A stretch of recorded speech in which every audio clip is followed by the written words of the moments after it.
Greetings, me old Sporodactyses, dinkles and poppeted bloody pings, and how the devil are you, eh? A big face, I hope you're well.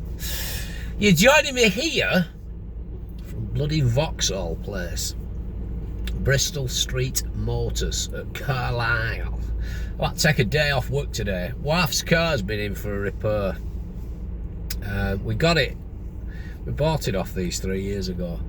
Ironically, it's just literally coming to the end of its 3 years now, where you get your 3-year warranty. Now, took it in for a service recently, and every time you go in for a service at these places, they always find different faults, but then you go back or get it independently looked at because, well, I know a lad what owns his own garage in Penrith, and it's never the case, is it? You know what I mean? Oh, you don't really need that. I think they're trying to upsell you. And so you go back to them and you say, listen, this is how it is. But I think what it is, right, they've been, I think, I'll be honest with you, I think they've been a bit awkward with wife, because they probably think, oh, single woman, on her own, what does she know? She's thick, you know what I mean? But wife's no pushover, trust me.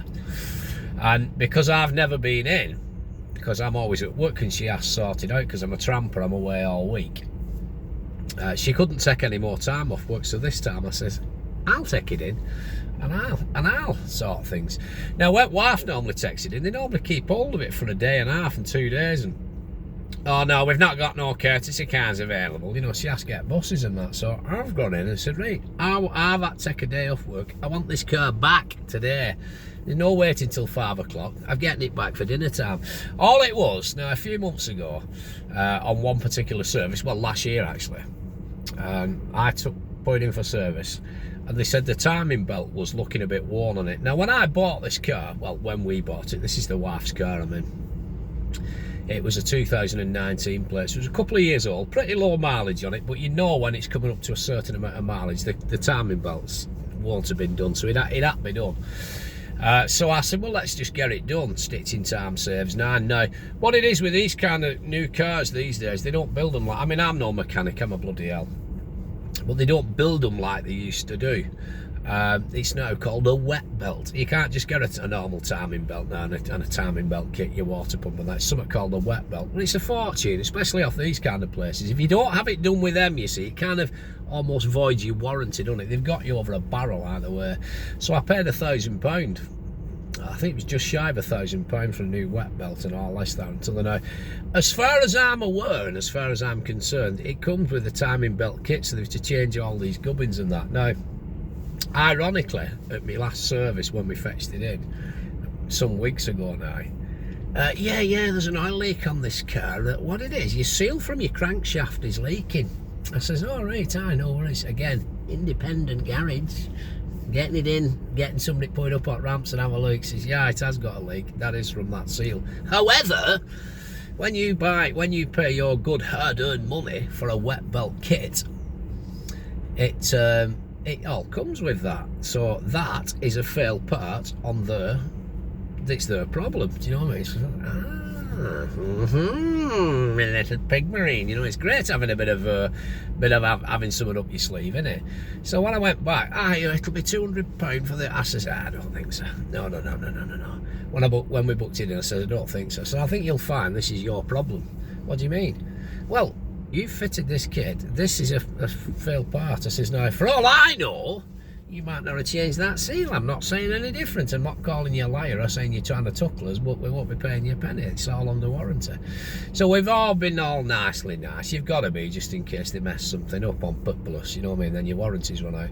Anyway, long story short, I've just come back and collected care. There's not a penny for pay, but there you go. So it just shows you that sometimes you have to, try and stand up for yourself. Otherwise, they just... I'm not saying anything personal against anyone in particular, do you know what I mean? But these kind of big places like this, they must think money's made on trees. We're all working people with roofs to keep over our heads and bills to pay, just like they are, do you know what I mean? But it's a bit ridiculous, isn't it?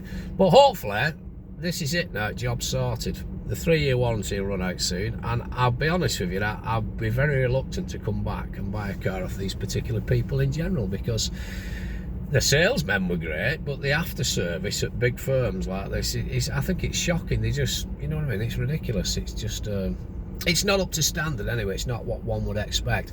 But that's not why you came. We've rambled on for 5 minutes about something completely different. I tell you what though, bloody wife today. Oh, you've got a day? Yeah, you're taking me. So what she's done, she's followed me up this morning. We've dropped this car off. She's then taken me back down and dropped me off at junction 43. So I said I'll walk it. That's why I've done a little live video this morning, just in the Greggs. Walked it back. She says, no, when you get back, dogs will be to walk, and then you can do a bit of hoovering, get the hoovering done, then sort this out, then do that, and then I'll expect my tea off table when I come home. I think, fucking hell, hello, telegram from fucking Maureen, she's at it again. But I didn't say it because she'll just say, well, I do everything at weekend, you lazy bastard, and you do nothing, you know what I mean? So that's the crack. But I'm not making anything special for tea. I've got some lovely fish cakes in, and I'm going to go chippy in a bit and buy a bag of chips going up. I've got some lemon drizzle cake for after though. Like, what do you want for now, you cheeky pig, you know what I mean? I've been at it today. But anyway, now then, I wanted to tell you something. For a few months now, I've been having secret conversations with another woman. Don't worry, our lass, our peg knows about it. Trust me, I'd rather wrestle a Nile crocodile for its dinner than upset our peg, you know what I mean? But no, there's a woman called Diane Saxon. Now, a friend of mine knows her, and he put her in touch with me a few months ago because she was looking to do some research for a new book that she's got out. Now, the new book is going to be called, and it's released in a couple of weeks, they're doing the promos for it already, A Stranger in the Family. Now, I can't go into any spoilers or give you any secrets, but all I will tell you is one of the characters in it is a long-distance truck driver who's a tramper and away all week. Hence, I've been helping Diane out with a bit of research for what it's like driving a truck, what it's like tramping, the gubbins, the ins and outs of this, that, and the other. So, apparently, I've got to mention in dispatches, i.e. I've got to mention in the acknowledgements and whatnot. But what I'm looking to do in a few weeks' time is get hold of Diane on the telephone and have an interview with her, basically. So I'm looking forward to that when it comes out. I'll put a link to the bio, the gubbins of it, in the description of this, and I will also put a photograph on of the book's name and that. But yeah, I'm looking forward to reading it. I don't really know what it's about fully. I know the gist of it, but apparently Diane's a best-selling psychological crime thriller writer, so yeah, try saying that after a few sherbets, you know what I mean? So no, I'm looking forward to reading it when it comes out, and hopefully I might get a signed copy of it, you know what I mean? But yeah, that should be fun. But that's it really. I'm gonna go back now and well, do my domesticated duties for the day and get myself sorted out. But there you go. Thank you very much to one or two of you that, you know, got in touch with me on last night's show on Wireless. I enjoyed it. I enjoyed the interview I did with that lad. It was only a brief interview. I could only interview him for a few minutes because I keep on with timings and stuff. I think it went well. I had some great interaction to start off with. I had a bit of structure to myself, but then I think the interaction started dying off towards the second hour. We still had one or two people texting in, but not as many as I would have hoped or liked to have done, to be honest. And I think what it is, it's not necessarily about me, but I kind of thrive off and buzz off the interaction with you. Otherwise, it's just me talking and doing links. And I don't really want to make the show all about me. I want to make it all about you. However, what I'm thinking of doing going forwards is, because I'm flying solo now, I'm on my own pressing buttons and I don't know what I'm doing, you know what I mean? So what I'm hoping to do, I did a little tester this morning. I turned the volume right down on my phone and then did a little live video and said, can anybody hear the sound? And apparently the sound picks up perfect when you've no volume on your phone. So I'm hoping to get into the studio next week, next Sunday, and then start doing a live video and interact with you whilst I'm on Earth, you know what I mean? So I'm hoping we can bring some traffic into the show that way, because I want to make it all about the show, all about the listener, do you know what I mean? But also the show that I do, the show is called The Truck Stop. So I'm going to start having to, well, I want to try and do something trucking related and start having a chat with a few truckers and have it crack, playing some music and have it crack. Now, there's a couple of people been messaging me asking for various songs and that. I'll be honest, at the moment I have no real choice or control of the music. I did get to pick 3 songs for last night's show, and they were all right. I'd done 3.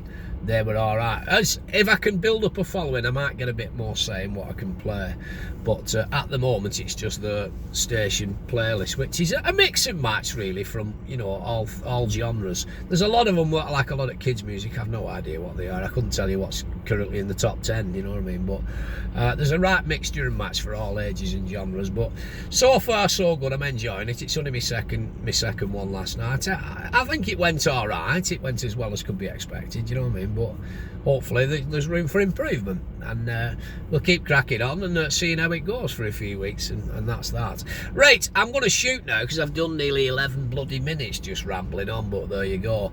I've been your old mate Borothea. Once again, you, my friend, have been beautiful, but for now, I'm out of here. Join me again at some point during this week, but I'm sure I'll talk to you again. But yeah, I'll put a link to Diane's book and the description of it in the gubbins, you know, the preload or whatever it is, blah blah blah, and it seems like an interesting book, and yeah, I'm looking forward to reading it. I'll also put a photograph on of the book title as the, you know, headline of this bloody thing. I don't know what I'm going to call this video yet, but there you go. In other news, as I said, I've got the car back. Hopefully it's running all right now, and yeah, nothing against these people in particular, but I think I'd be reluctant to come back and buy another car off them, I'll be honest with you, because I think the aftercare with the service is been a bit shite, to be honest. It really has.